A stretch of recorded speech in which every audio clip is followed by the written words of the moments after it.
मित्रांनो, तुमचं पुन्हा एकदा GB स्टोरी टेलर या यूट्यूब चॅनलवर स्वागत आहे. आजच्या आपल्या गोष्टीचं नाव आहे बोगी नंबर S7. लेखक संतोष देशपांडे. पण गोष्ट सुरू करण्याआधी जर कोणी या चॅनलवर पहिल्यांदाच आलेले असाल तर त्यांनी या चॅनलला सबस्क्राईब करायला विसरू नका. चला तर मग अजिबात वेळ न घालवता गोष्टीला सुरुवात करूया.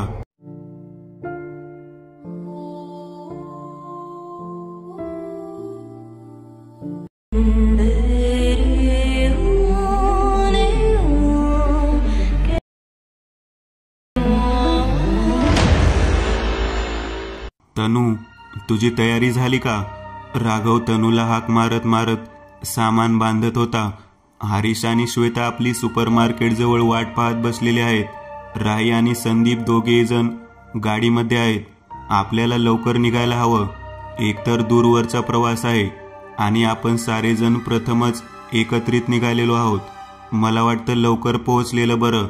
राघवने तनूला बोलावून घेतले आणि आपापलं सामानावरून ते दोघे जण सुपरमार्केटच्या दिशेने निघाले. सुपरमार्केटमध्ये राहिलेले थोडे सामान घेऊन संदीप, राही, हरीश, श्वेता या दोघांबरोबर थांबलेले होते. तीनही जोडपी एकत्रित पद्धतीने प्रवासाला निघालेले होते. 4 व्हीलर गाडी मित्राच्या घरी पार्क करायची होती आणि तेथून ते सर्वजण मिळून रेल्वेने पुढचा प्रवास करणार होते. 3 टायर AC तिकीट मिळालेलं नव्हतं, परंतु कसंबस स्लीपर कोच तिकीट काढून प्रवास करण्यासाठी निघाले होते. कारण पण तसंच होतं. मागील 2 वर्षापूर्वीपासून कुठेच फिरायला न मिळाल्यामुळे तसेच लॉकडाऊनचं वातावरण असल्यामुळे फिरण्याचे धाडस झालं नव्हतं. 11:30 वाजता ट्रेन होती. सर्वजण कसेबसे आपापले सामान घेऊन रेल्वे स्टेशनच्या बाजूला असलेल्या मित्राच्या घरापर्यंत येऊन पोहोचले. तिथे गाडी पार्क केली आणि स्टेशनवरती सर्वजण मिळून आले. राघव म्हणू लागला, आपल्याला 40 तासांचा प्रवास करावा लागणार आहे. पिण्याच्या पाण्याची सोय रेल्वेत होईल. खाण्याच्या गोष्टी सुद्धा पॅन्ट्री कारमधून विकत घेऊ शकतो. फक्त एक गोष्ट जरा विचित्र वाटते, ती म्हणजे आपण यशवंतपूरला पोहोचल्यानंतर आपल्याला नेण्यासाठी येणारा जो व्यक्ती आहे त्याचा मोबाईल नंबर मी सेव्ह केलेला नाही. संदीप आणि हरीश दोघे पण म्हणाले, तू वेंधळा आहेस का? आम्हाला माहीत होतं तू असं काहीतरी करणार. अरे पण त्या व्यक्तीला माहीत आहे ना आपण कोणत्या गाडीने येत आहोत ते. तो येईल स्टेशनवरती न्यायला. तो स्वतः फोन करेल. मला वाटतं जास्त काळजी करण्याची गरज नाही. राघवने दोघांना उत्तर दिलं आणि सर्वजण मिळून गाडीची वाट पाहत स्टेशनवरती बसले. स्टेशन संपूर्णतः सुनसान पद्धतीचे होते. काही ठराविकच 4-5 लोक त्या ठिकाणी उपस्थित होते. ती लोकसुद्धा फलाट क्रमांक 1 वरतीच होती. गाडी फलाट क्रमांक 2 वरून येणार आहे याबाबत तेथील हमालाने माहिती दिली. आम्ही सर्वजण दादरा चढून पलीकडे गेलो. कोरोनाचं वातावरण असल्यामुळे बहुधा 3 टायर AC 2 AC चे डबे फुल असावेत आणि नाईलाजास्तव स्लीपर कोचमध्ये तिकीट काढण्याची वेळ आलेली होती. त्याच पद्धतीने सुट्ट्यांचे नियोजन, सर्वांचे एकत्रित होणे सुद्धा अवघड होते. पलीकडचा दादरावरून बाकड्यावर जाऊन बसल्यानंतर आमच्या पाठोपाठ एक कोट घातलेला व्यक्ती, बहुधा तो TT असावा, चालत चालत येत होता. गाडी लेट आहे. 11:30ची गाडी बरोबर 12 वाजता येईल अशी माहिती त्या TTने दिली. तनू म्हणाली, मला बुवा जाम झोप आलेली आहे. मी गाडीत गेल्यानंतर मी काही बाकीचं काम करणार नाही. सामान वगैरे तुम्ही लावून घ्या. मी बर्थवर निवांत झोपणार आहे. तनू थकलेली होती. राघव म्हणाला, ठीक आहे, अगोदर गाडी तर येऊ देत. TT आमच्या पलीकडच्या बाजूच्या बाकड्यावरती बसलेला होता. मी तिकीट काढून पाहिलं. कोणत्या बोगीमध्ये आपलं सीट आहे हे मी चेक करत होतो. तिकिटावरती बोगी नंबर S7 लिहिलेलं होतं. एक सीट नंबर साईड अपर व बाकीची 5 सीट खिडकीच्या बाजूची होती. सगळ्यांचे नंबर एकत्रितच आलेले होते. 36 पासून पुढे सीट नंबर होते. गाडी आलेली पाहून सर्वजण जागेवरती उभारले. आपापले सामान घेत A7 या डब्याजवळ आले. गाडी फक्त 2 मिनिट थांबत होती. कसे बसे जोरात दरवाजा उघडण्याचा प्रयत्न केला, परंतु दरवाजा उघडत नव्हता. तेव्हा आमच्या जवळ आले. त्यांनी मागे सरकायला सांगितलं आणि केवळ सहजरित्या त्यांनी डब्याचा दरवाजा उघडला. एका पाठोपाठ एक या पद्धतीने आम्ही 6 जण त्या डब्यात चढलो. बऱ्यापैकी रात्रीची वेळ असल्यामुळे कडेचे 2 दिवे चालू होते. थोडे अंतर चालून गेल्यानंतर पाहिलं त्या डब्यात कोणीच नव्हतं. हरीश म्हणाला, अरे वा, आपलंच राज्य आहे. मग या डब्यामध्ये संदीप मला म्हणाला, चल चल लवकर सामान लावूयात आणि निवांत झोपूयात. पहाटे उठल्यानंतर गप्पा मारत बसू. आम्ही आपापले सामान लावत आमच्या सीटवरती बसलो. आमच्यासोबत गाडीमध्ये चढलेले टीटी नेमके कुठे गेले ते काही कळालेच नाही. मला वाटलं की ते तिकीट चेक करण्यासाठी गेले असावेत. सामान लावून झाल्यानंतर निवांत झोपायचं असं ठरवून आम्ही बसलो आणि एकावर एका पाठोपाठ सर्वजण आपापल्या सीटवरती पहुडलो. ज्या बाजूने आम्ही चढलो होतो त्याच्या विरुद्ध बाजूच्या दिशेने 72 नंबर सीटवरती एक व्यक्ती बसलेली दिसली. साईड अपर बर्थवरती मी स्वतः असल्यामुळे माझे लक्ष त्याच्याकडे गेले. तो व्यक्ती सुद्धा साईड अपर बर्थवरतीच बसलेला होता. मी त्याच्याकडे नीट निहाळून पाहिले. मला जरा विचित्रच वाटले. वॉशरूमला जावे म्हणून मी त्या दिशेने मुद्दाम म्हणून निघालो. तो व्यक्ती बर्थच्या वरच्या बाजूला पांघरून घेऊन बसलेला होता आणि त्याचे पांघरून वरच्या बर्थवरून खालीपर्यंत आलेले होते. मी त्याच्या जवळून टॉयलेटमध्ये गेलो आणि परत आल्यानंतर वॉश बेसिनजवळ उभारलो. तोंडावरती पाणी मारत असताना अचानक मला आरशामध्ये जे दिसलं ते पाहून मी जाम घाबरलो. त्या व्यक्तीचे पाय वरच्या सीटवरून अगदी खालच्या बाजूला टेकतील एवढे लोंबकळत होते. मी खूप घाबरलो. मला नेमके समजेना हा काय प्रकार आहे. मी मागे वळून पाहिले तेव्हा त्या सीटवरती मला कोणीच दिसले नाही. आरशामधली व्यक्ती प्रत्यक्षात दिसत नव्हती, परंतु बाथरूमला जाण्या अगोदर ती व्यक्ती त्या ठिकाणी होती. मी घाबरत माझी शीट पकडली आणि संदीपला हे सांगण्यासाठी प्रयत्न करू लागलो. संदीपला मी काही सांगण्या अगोदर मला 1 नंबर सीटच्या दिशेने दुसऱ्या टॉयलेटच्या बाजूला अगदी तशाच पद्धतीचा व्यक्ती साईड अपर सीटवरती बसलेला दिसला. तोही अगदी त्या पद्धतीनेच पांघरून खाली सोडून पाय खाली सोडून बसलेला होता. हे दृश्य पाहून माझ्या मनामध्ये धडकी भरू लागली. मी संदीपला उठवण्याचा प्रयत्न करण्या अगोदरच हे दृश्य पाहिल्यामुळे मला नेमके काय करावे हे समजेना. मी हरीशला म्हणालो, हरीश लवकर उठ. हरीश मला म्हणाला, झोप की राघव, तुझं काय असेल ते आपण दिवस उजाडल्यावर बघू. मी हरीशला सावकाश आवाजामध्ये म्हणालो, अरे संदीपला उठव. हरीश म्हणाला, काय किटकिट आहे रे तुझी? अरे बाबा उठव लवकर, तू पण उठ.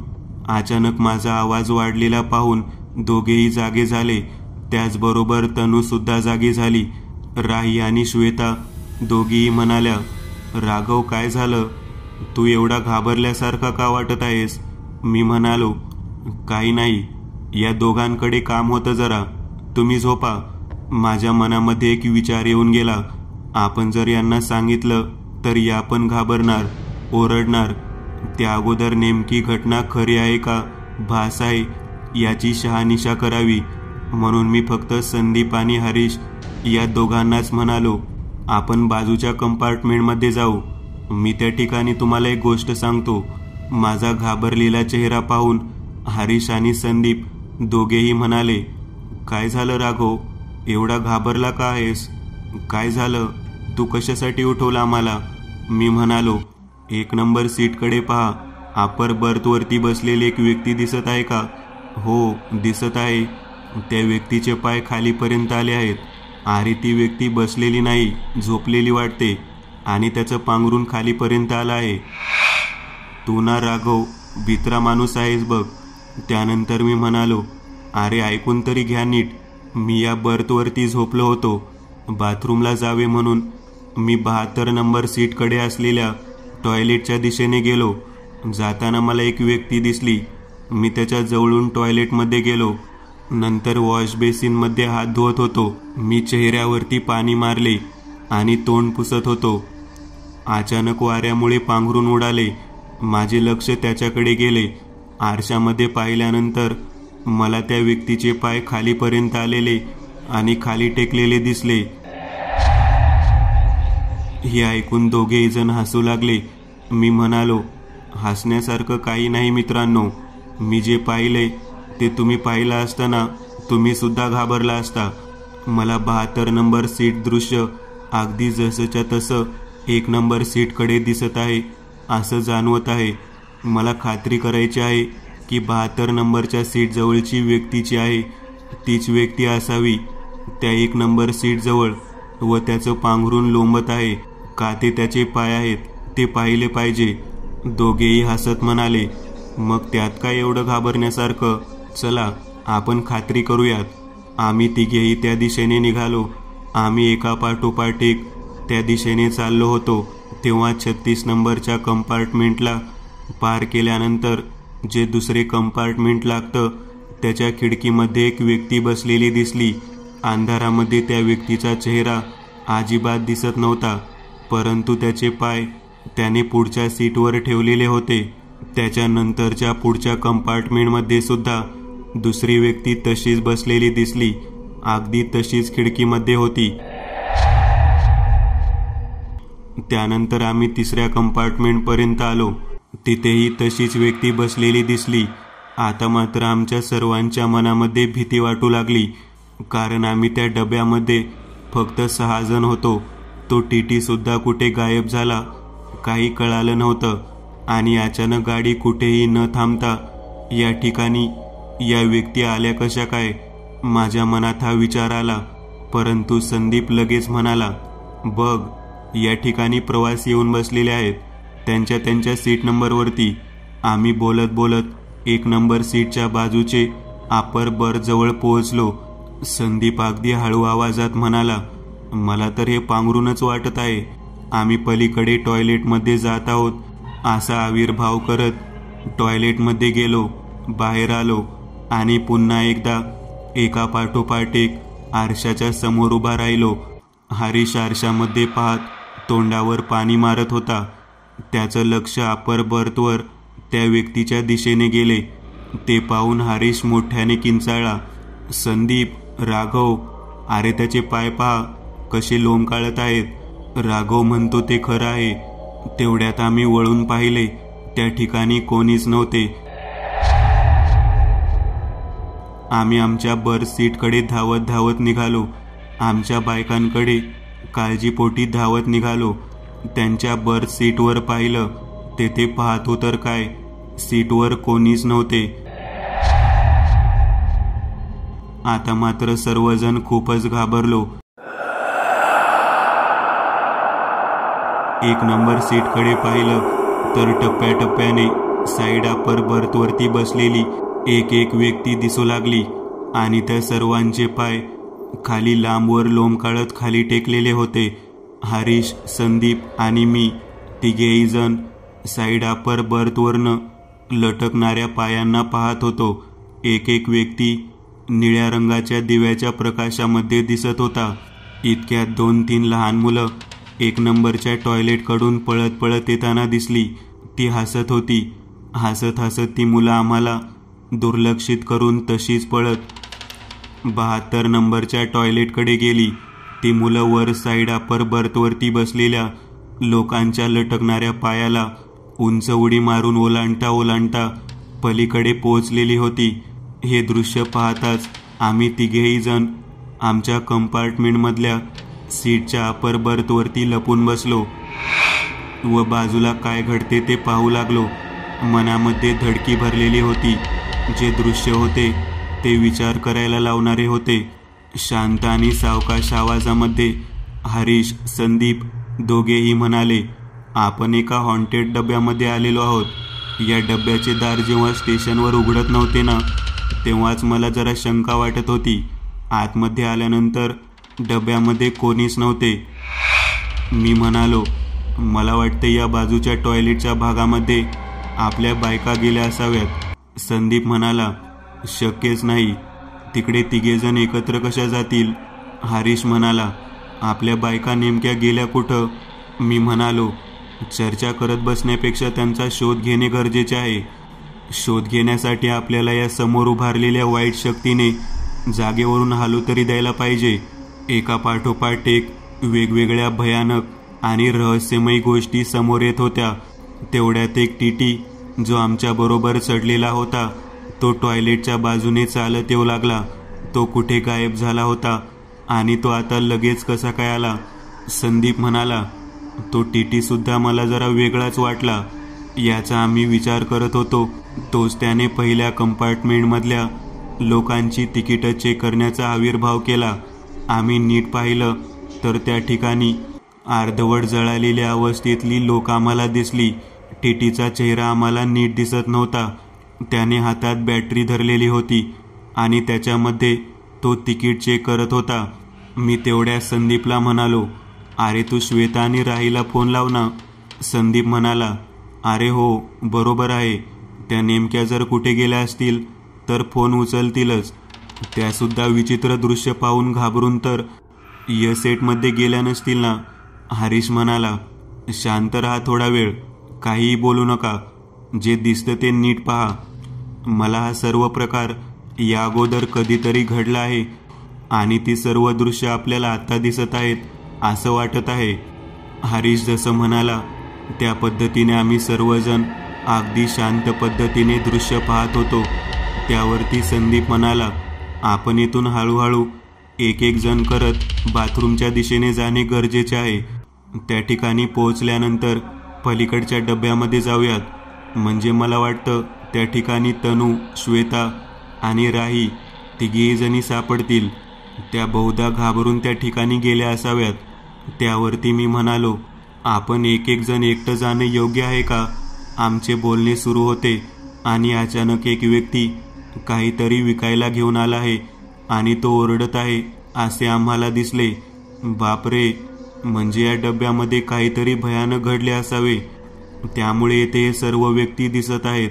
एका बाजूला टीटी, अर्धवट जळालेली माणसं, आता हा डोक्यावरती टोपलं घेऊन विक्रीसाठी आलेला रेल्वेतला फेरीवाला.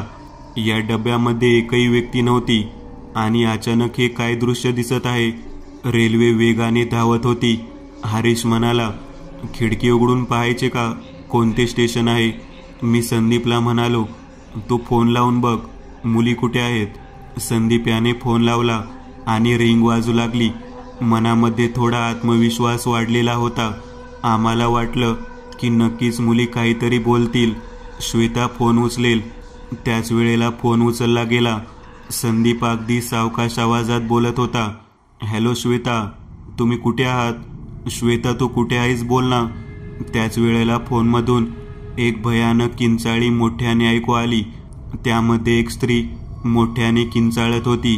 ती किंचाळी ऐकल्यानंतर आम्ही सर्वजण खूपच घाबरलो आणि त्या किंचाळीनंतर एक आवाज ऐकू येऊ लागला. रेल्वे फलाट क्रमांकावरती अनाउन्समेंट ज्या पद्धतीने होते अगदी तशा पद्धतीने अनाउन्समेंट फोनमध्ये होत होती. आप बोगी नंबर A7 में हो, आप बोगी नंबर A7 में हो. आता मात्र संदीप खूपच घाबरला. तो म्हणाला, आपल्या बायका सुद्धा सुरक्षित नाहीत, त्या नेमकं A7 बोगी नंबरमध्ये आहेत अशी अनाउन्समेंट होत आहे. एक बाई किंचाळत आहे आणि ती सुद्धा एवढ्या भयानक पद्धतीने. नेमकं काय चाललंय तेच कळेना. खिडकीचा दरवाजा उघडून पाहावं म्हटलं. आपण कोणत्या स्टेशनपर्यंत आलेलो आहोत, कोणत्या गावापर्यंत आलेलो आहोत, तर त्याचंही धाडस होत नव्हतं. डब्यामध्ये ज्या काही व्यक्ती दिसत होत्या त्या सर्व अर्धवट जळालेल्या आणि आपल्याच नादामध्ये एकमेकांशी बोलत असलेल्या होत्या. नेमका काय प्रकार चालू होता ते काही केल्या कळत नव्हतं. संदीप म्हणाला, आपण फार मोठ्या भयानक संकटात सापडलेलो आहोत. आपल्याला काहीच कळत नाही नेमकं काय चाललं आहे ते. तेवढ्या त्या ठिकाणी बाजूच्या कंपार्टमेंटच्या खालच्या बाजूला काहीतरी गुंडाळलेले दिसले. एका कापडामध्ये काहीतरी गुंडाळले होते आणि ते हालत होते. संदीप म्हणाला, कशाची तरी हालचाल दिसत आहे. हरीश, मला वाटते या नक्कीच आपल्या बायका असणार आहेत. आपण हळूच उतरून पाहायचे का? त्यावरती मी म्हणालो, काही हरकत नाही, हळूहळू आपण खाली उतरून पाहूयात. मी स्वतः पहिल्यांदा खाली उतरण्यासाठी तयार झालो. माझ्या पाठोपाठ हरीश तयार झाला. आम्ही हळूहळू खाली उतरत होतो. तेवढ्या त्या ठिकाणी त्या गुंडाळलेल्या कापडाच्या वरती पाय देऊन एक विचित्र चेहरा असलेली स्त्री उभारली होती. तिचा चेहरा खूपच विद्रूप होता. ती बोलू लागली. ती काहीतरी विकत आहे या पद्धतीने बोलत होती. तिचा आवाज व्यवस्थित येत नव्हता.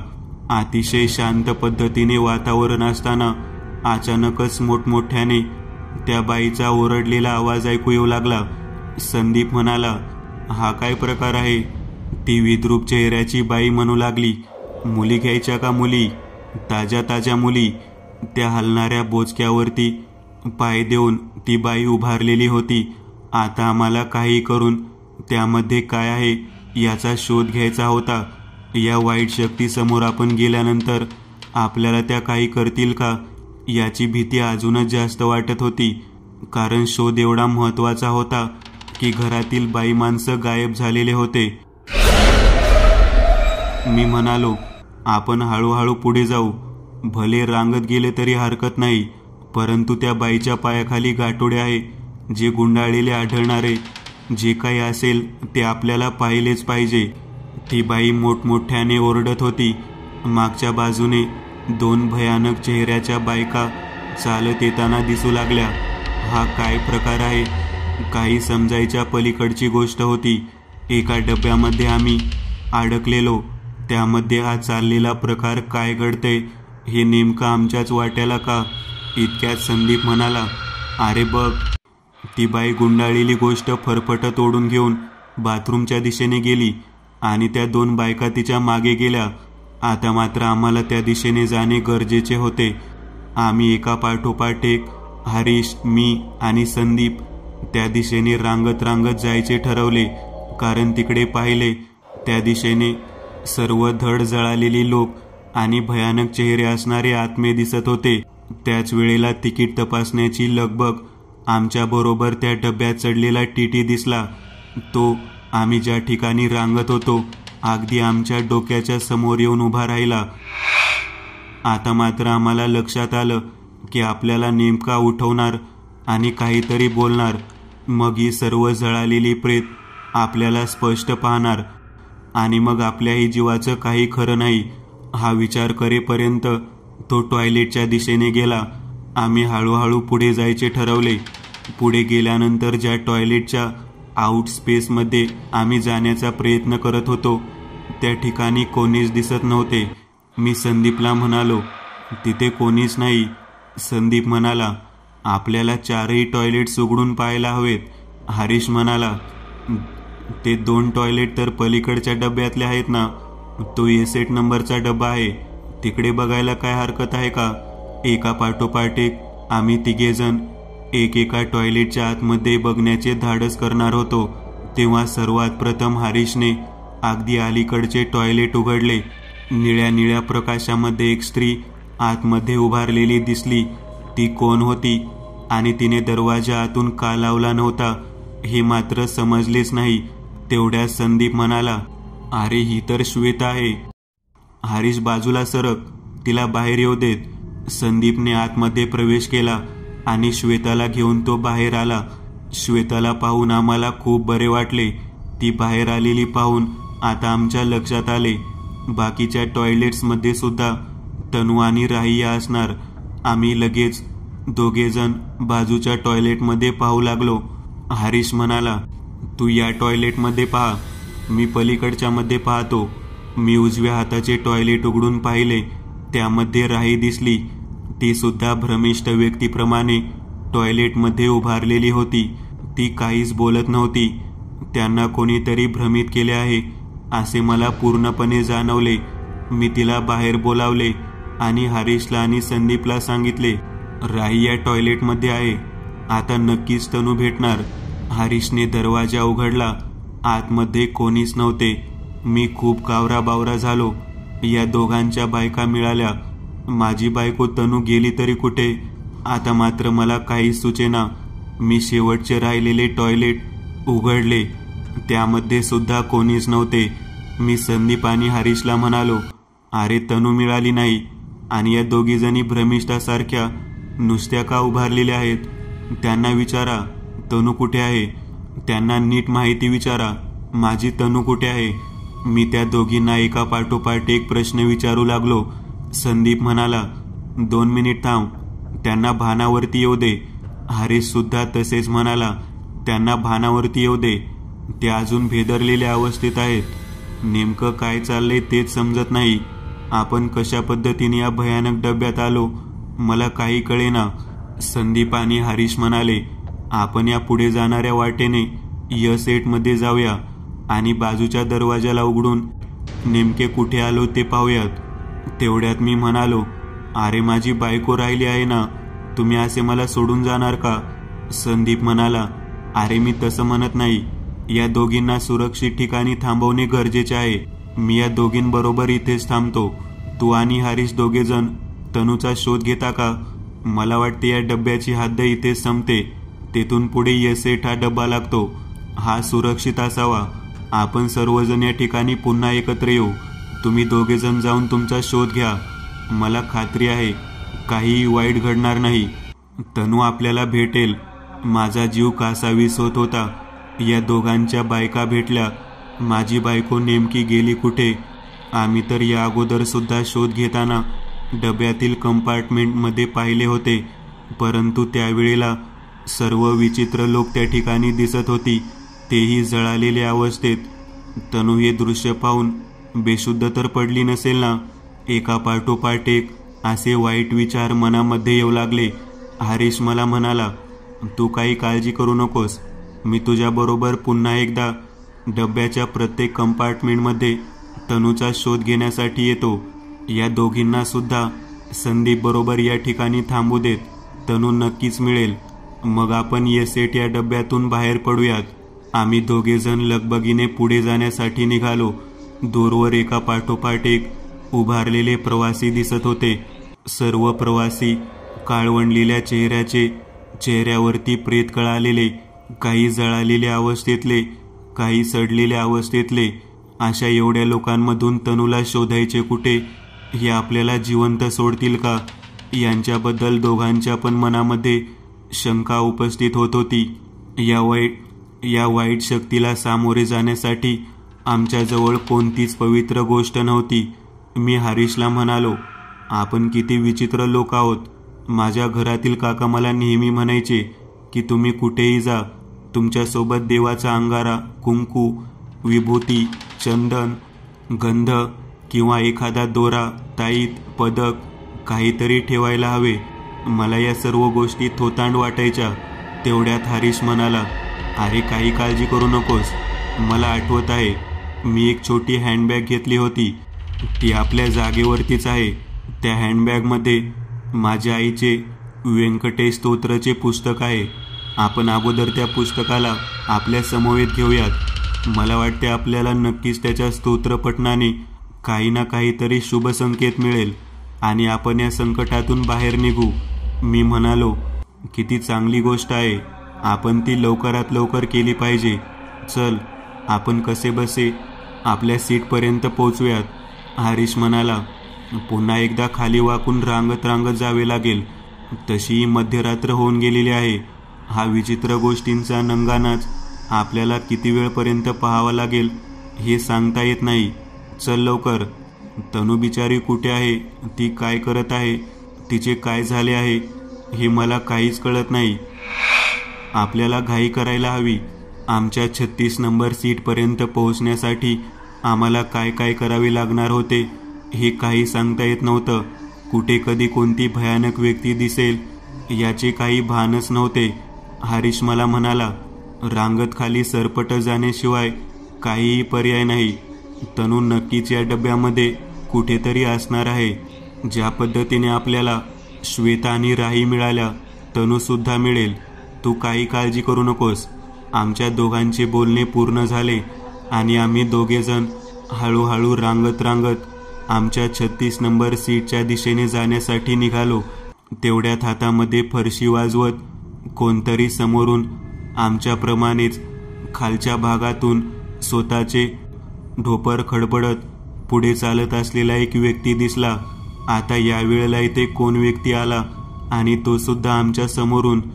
तो रेल्वेमध्ये गाणं म्हणणारा एक अपंग व्यक्ती होता, जो दुसऱ्या हातामध्ये जीर्ण झालेला झाडू घेतलेला होता. तो गाणं म्हणत होता. आता केवळ मला वाटतं या डब्यातील टीटी हाच आम्हाला भेटायचा राहिलेला होता, जो आम्ही डब्यात प्रवेश केल्यानंतर गायब झालेला होता. बाकी सर्व व्यक्ती आम्हाला भेटून झालेल्या होत्या. मी हरीशला म्हणालो, हा टीटी आपल्याला भेटला पाहिजे. याच्यामुळे आपण या डब्यामध्ये आलेलो आहोत. त्याला नक्कीच या सर्व डब्याचे रहस्य माहीत असावे. तो गाठ पडला ना, मी त्याला चांगला जाब विचारणार आहे. हरीश मला म्हणाला, राघव, तुझे म्हणणे खरे आहे, परंतु या डब्यामध्ये आल्यानंतर तो टीटी सुद्धा गायब झाला. म्हणजे तो मनुष्य होता का नाही यावर मला शंका वाटत आहे. माझ्या मते तर तो सुद्धा या डब्यामध्ये जळालेला एक प्रवासी असावा. मी हरीशला म्हणालो, 36 नंबर सीटपर्यंत जाईपर्यंत कोण कोण भेटेल याचा काहीच नियम नाही. आम्ही रांगत असताना अगदी आमच्या समोरच तो गाणं म्हणणारा अपंग व्यक्ती झाडत असताना दिसला. त्याचे डोळे लाल भडक रक्ताळलेले होते आणि तो कन्नडमध्ये गाणं म्हणत होता. याच्यावरून आमच्या लक्षात आले की आम्ही कर्नाटकच्या भागामध्येच आहोत. आमचा प्रवास जवळजवळ पूर्ण होत आलेला होता. आम्ही आमच्या सीटच्या जवळपर्यंत पोहोचलो होतो. वरच्याच बाजूला हँडबॅग दिसत होती. मी आणि हरीशने ती बॅग हातामध्ये घेतली आणि मागे वळून पाहिले. तो समोर आम्हाला स्टेशनवर भेटलेला टीटी उभारलेला होता. त्याच्या चेहऱ्यावरती संपूर्णतः प्रेतकळा आलेली होती आणि तो विकट हास्य करून आमच्या दोघांकडे पाहत होता. एकंदर संपूर्ण हा प्रकार नेमका काय चालला आहे ते काही समजत नव्हतं. परंतु एक मात्र नक्की होतं की प्रत्येकाला काही ना काहीतरी सांगायचं होतं. मी हरीशला म्हणालो, लवकरात लवकर ते भगवान श्री व्यंकटेश्वराच्या स्तोत्राचे पुस्तक बाहेर काढ, नाहीतर ही सर्व मंडळी आपल्याला मारून टाकतील. हरीश म्हणाला, राघव थांब, आता हे आपल्याला काहीच करू शकणार नाही.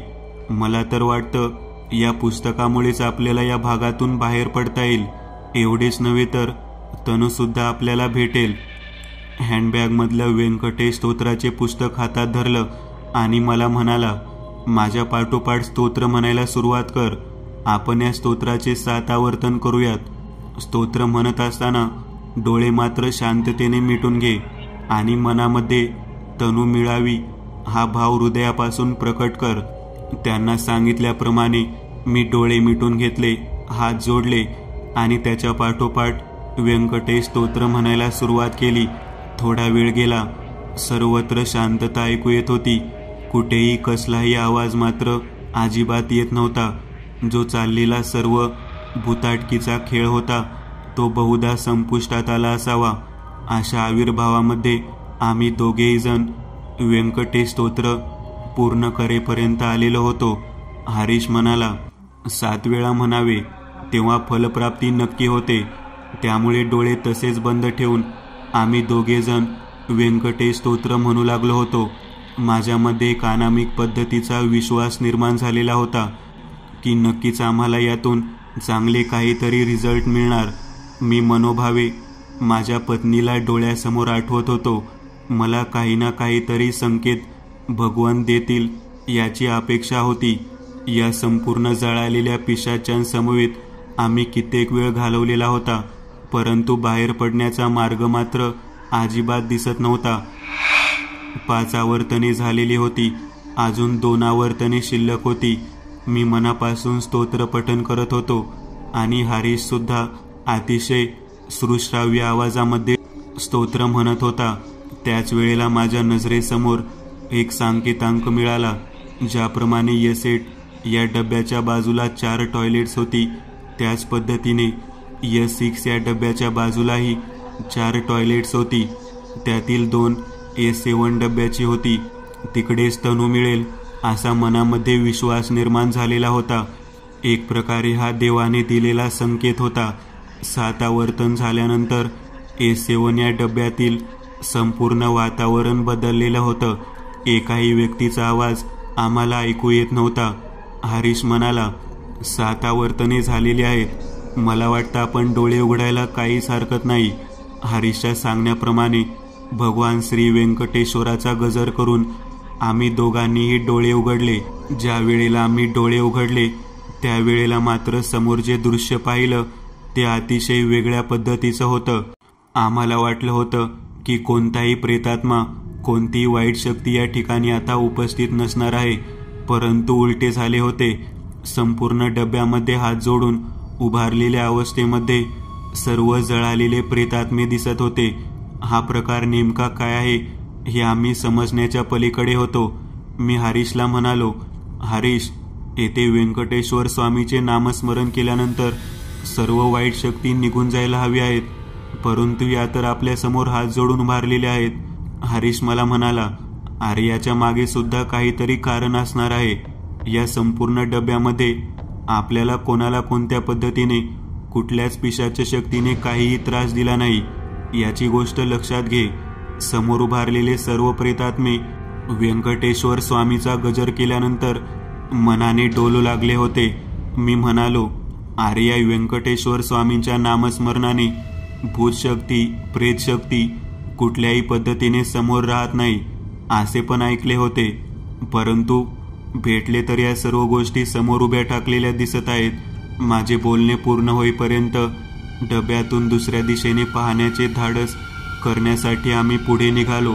मी हरीशला सांगितले, मला माझी पत्नी S6 डब्याच्या टॉयलेटजवळ असेल असा संकेत मिळालेला आहे. हरीश म्हणाला, आपण त्या दिशेने पुस्तक घेऊन व्यंकटेश्वर स्वामींचे नामस्मरण करत पुढे पुढे चालूया. मला खात्री आहे या उभारलेल्या सर्व पिशाच्या शक्ती आपल्याला काहीही करणार नाहीत. मी आणि हरीश दोघेही भगवान व्यंकटेश्वर यांचे नामस्मरण करत त्या दिशेने जाण्यासाठी निघालो. एक एक करत मध्ये उभारलेल्या पिशाचा आत्मा बाजूला सरकत होता आणि तो सुद्धा तन्मयतेने हात जोडून उभारलेला होता. आजपर्यंतच्या आयुष्यामध्ये असला विलक्षण प्रसंग मी कधीही पाहिलेला नव्हता. आम्ही दोघेही S6 या डब्यापर्यंत येऊन पोहोचलो होतो. आता त्या डब्यामधील केवळ टॉयलेट्स पाहायचे राहिलेले होते. समोर बाहेरच्या बाजूला एक पोतं दिसत होतं. त्या मोठ्या पोत्याच्या पाठीमागच्या बाजूला हातामध्ये फोटो घेऊन तनू बसलेली होती. त्यावरती मी हरीशला म्हणालो, तुला आठवते का ती बाई मुली घ्यायच्या का मुली असे म्हणत होती आणि तिने एका पोत्यावरती पाय ठेवलेला होता. बहुधा त्यामध्ये तनू होती आणि ती या ठिकाणी दडवून ठेवलेली आहे. तनू झोपलेल्या अवस्थेत होती. तिच्या हातात एक फोटो होता. तो फोटो तिने छातीशी बिलगलेला होता. भगवान व्यंकटेश्वराचे नामस्मरण पूर्ण झालेले होते. मी तनूला पाहिल्यानंतर वेगाने तिच्याजवळ धावत गेलो आणि तिच्याकडे पाहत हरीशला म्हणालो, तनू भेटली हरीश. अखेर व्यंकटेश्वर स्वामींचा गजर उपयोगी पडला. तनूला स्पर्श केला आणि तिला आपल्या छातीशी कवटाळून धरले. तिच्या हातामध्ये एक फोटो होता. तो फोटो मी बाजूला धरला आणि त्याच्याकडे नीट निरखून पाहिले तर फोटो भगवान श्री व्यंकटेश्वर यांचा होता. तो फोटो, त्याची फ्रेम कडेने थोडीशी जळालेल्या अवस्थेत होती. बहुधा तो फोटो रेल्वेच्या त्या डब्यामध्ये लावलेला असावा. मी तनूला काही न बोलता हरीशला इशाऱ्याने म्हणालो, आपण आता संदीप यांच्याकडे जायला हवे. आम्ही दोघेही तनूला घेऊन संदीपच्या दिशेने जाण्यासाठी निघालो. संदीप ज्या ठिकाणी होता तेथे जाण्यासाठी आम्हाला संपूर्ण S7 डब्बा पार करून जावं लागणार होतं. जाताना आता मनामध्ये कसलीही भीती नव्हती, परंतु एक गोष्ट सारखी मनामध्ये सतावत होती. ती म्हणजे आपण केलेल्या नामस्मरणामध्ये पिशाचे आत्मे सुद्धा समाविष्ट झाले. ते कसे काय? या संपूर्ण डब्याचे रहस्य काय असेल? या सर्व गोष्टींनी मनामध्ये प्रश्न निर्माण झालेले होते. आम्ही दोघे जण तनूला घेऊन हळूहळू S8च्या डब्याच्या दिशेने निघालो. जात असताना संपूर्ण डब्यामध्ये जो तो व्यक्ती ज्या त्या जागी बसलेला दिसला ते कोणाला काहीही बोलत नव्हते. ते आपापल्या नादामध्ये सर्वजण मग्न होते. हे दृश्य पाहून आम्ही दोघेजण A7 डब्याच्या 72 नंबरच्या सीटजवळ आलो. तिथून पुढे आम्ही टॉयलेटच्या दिशेने निघालो. त्या ठिकाणी संदीप, श्वेता आणि राही सोबत उभारलेला होता.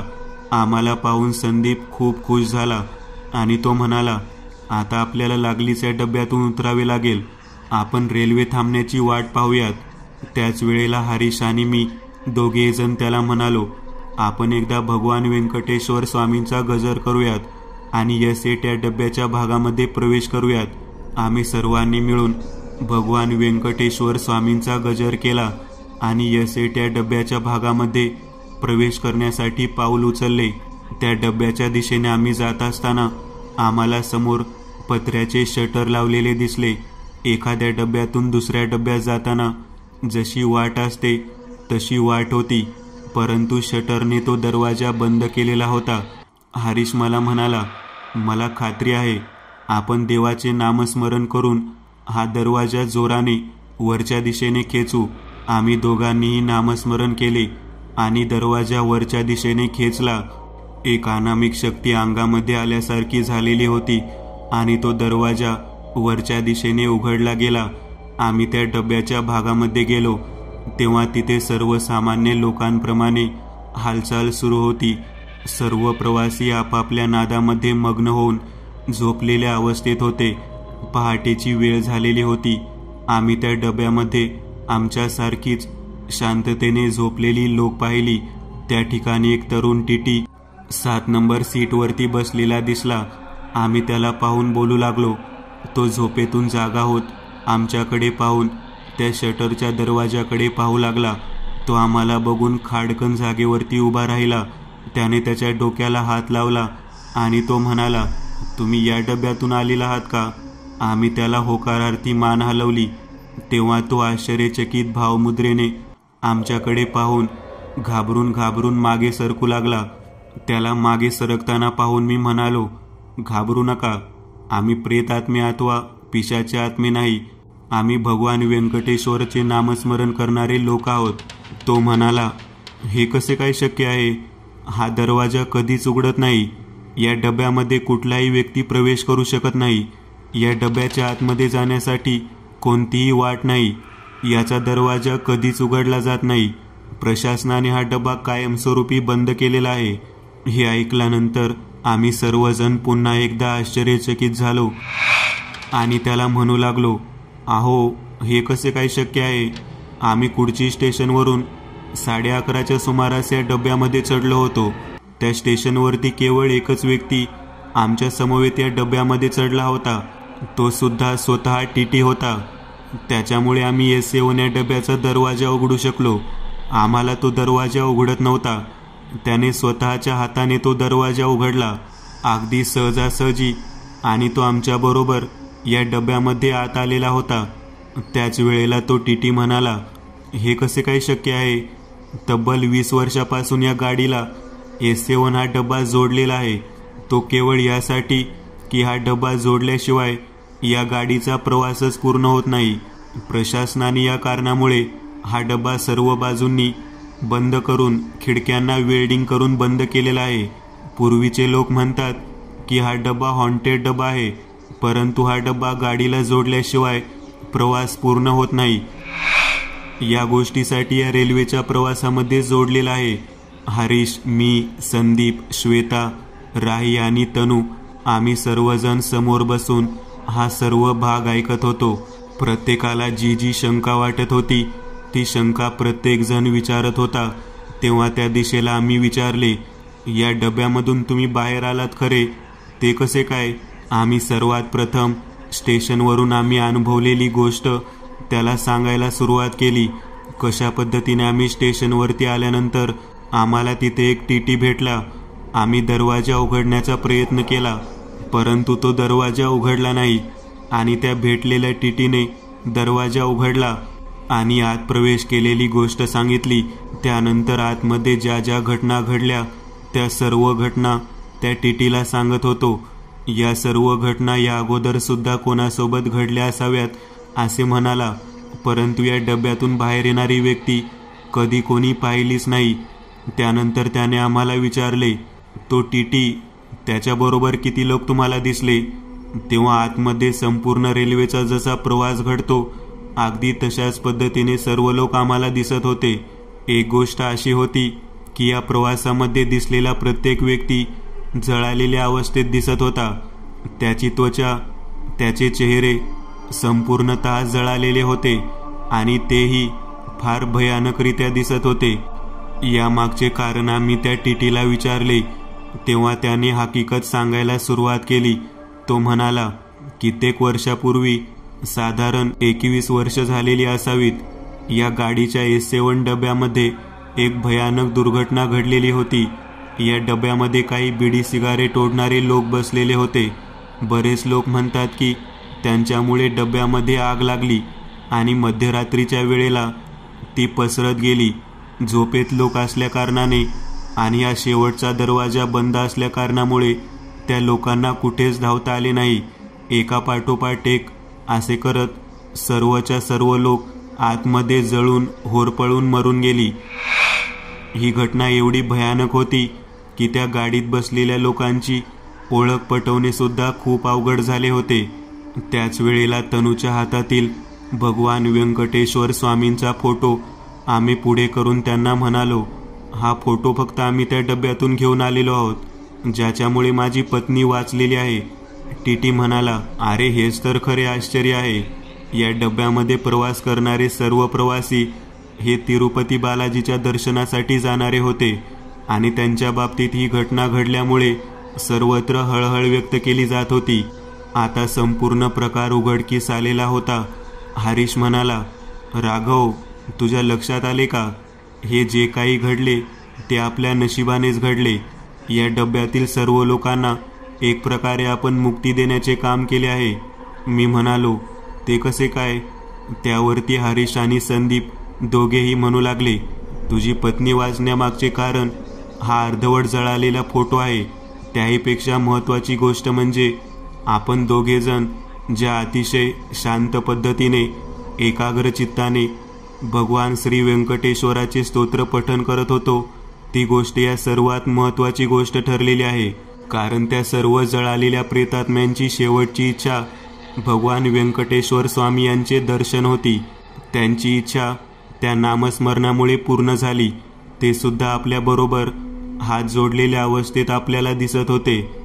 एक प्रकारे त्या पिशाच्या आत्म्यांची अखेरची इच्छा आपल्याकडून पूर्ण झाल्यामुळे त्यातील कोणत्याही व्यक्तीने, कोणत्याही आत्म्याने आपल्याला कसल्याच पद्धतीचा त्रास दिला नाही. नक्कीच यामुळे केवळ आपण या डब्यातून बाहेर येऊ शकलो असे मला खरे वाटते. आमचे बोलणे ऐकून तो टीटी सुद्धा म्हणाला, होय, अगदी बरोबर बोलत आहात. मला तर वाटते त्याशिवाय तुम्ही बाहेरच येऊ शकला नसता. या ठिकाणी आजपर्यंतच्या घटना जर ऐकल्या तर अंगावर काटा उभा राहील. आजपर्यंत 20 वर्षामध्ये त्या स्टेशनवरून चढणारा एक टीटी नेहमी असतो. तो कोणालाही दिसत नाही आणि त्यानेच उघडलेला दरवाजा असतो आणि त्यातून लोक आत जातात आणि ती कायमचीच शेवटच्या प्रवासाला जातात. ते परत कधीही येत नाही. यावरती तो टीटी आम्हाला म्हणाला, तुमचे तिकीट दाखवता का? हरीशने त्याच्या जवळचे तिकीट दाखवले.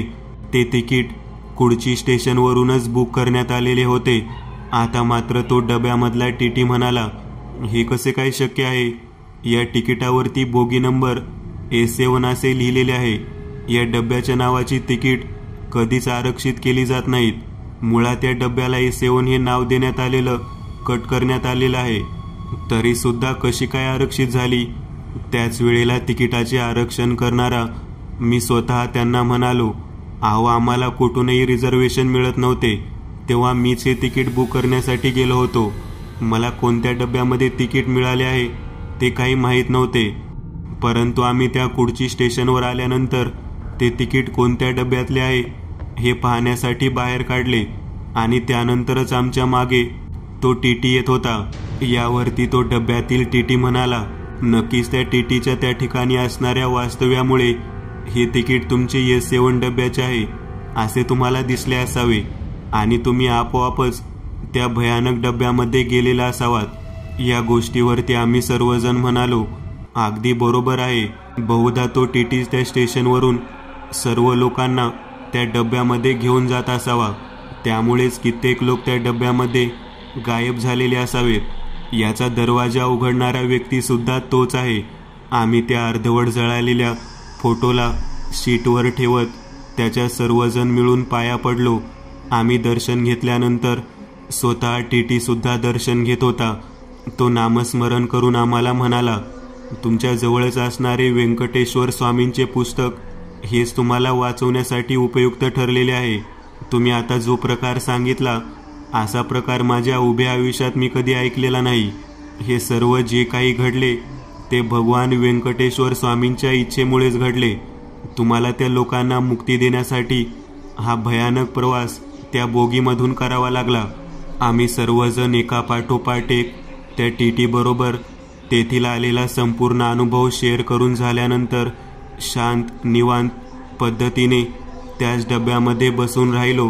त्यानंतर सर्वात शेवटी स्टेशन येणार आहे असे आम्हाला टीटी याने सांगितले.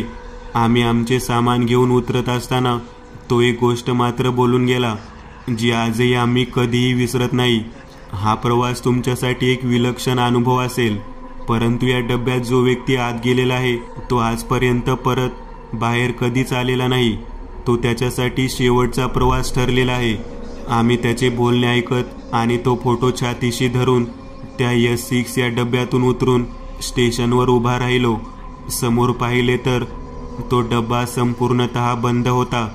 बाहेरच्या दरवाजाला सुद्धा त्याला साखळीने पॅक करण्यात आले होते. अगदी टीटीने सांगितल्याप्रमाणे तो डब्बा केवळ ती रेल्वे चालावी या उद्देशाने त्या गाडीला जोडण्यात आलेला होता.